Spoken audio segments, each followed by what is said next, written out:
Kennedy. I call the member for Buderim. Mr Speaker, I rise today to celebrate the vital work of Legacy, Australia's iconic welfare institution, which I'm proud to say is the only one of its kind in the world.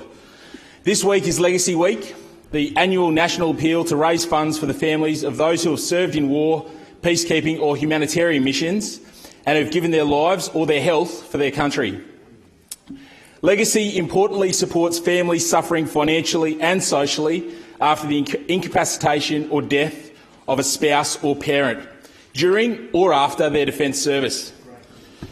Across Australia, Legacy supports over 60,000 spouses and children, many of whom live in Queensland. Legacy volunteers, many of whom are ex-service men and women, are known as legatees, and they bring important education, counselling, housing, medical, advocacy and social support to the families of veterans. Significantly, what sets Legacy apart from many other organisations is the focus on personal contact with individual widows and families. In my home on the Sunshine Coast, legatees have performed tasks like installing rainwater tanks at the rural property of an elderly widow in her 90s who wasn't physically or financially able to do so herself. During my service, the thing that concerned me more than anything was the thought of how my loved ones would be affected in the event that I was killed or suffered from a serious injury.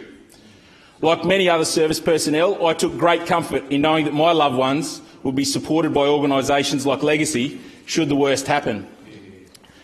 This week, Queenslanders will see servicemen and women, along with civilian volunteers in shopping centres, airports and elsewhere, asking for community to support Legacy.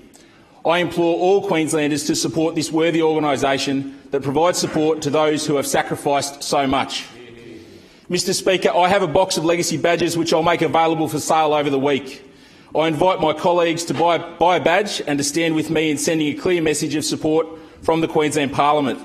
It's about recognising the past, present and future sacrifices that families of veterans make, and it's about saying thank you to the Legacy volunteers for their selfless service. The face of Legacy is a 14-month-old baby, a 109-year-old man and every kind of face in between.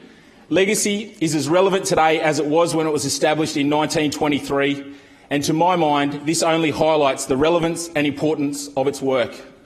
Mr Speaker, on behalf of all currently serving members of the Australian Defence Force and veterans, I would like to say thank you to Legacy for the support you provide to widows and the children of veterans. As I mentioned, I know that many veterans find solace in the knowledge that Legacy will always be there for their loved ones when they need their help the most. Mr Speaker. I call the member for Bancroft. Mr Speaker, I rise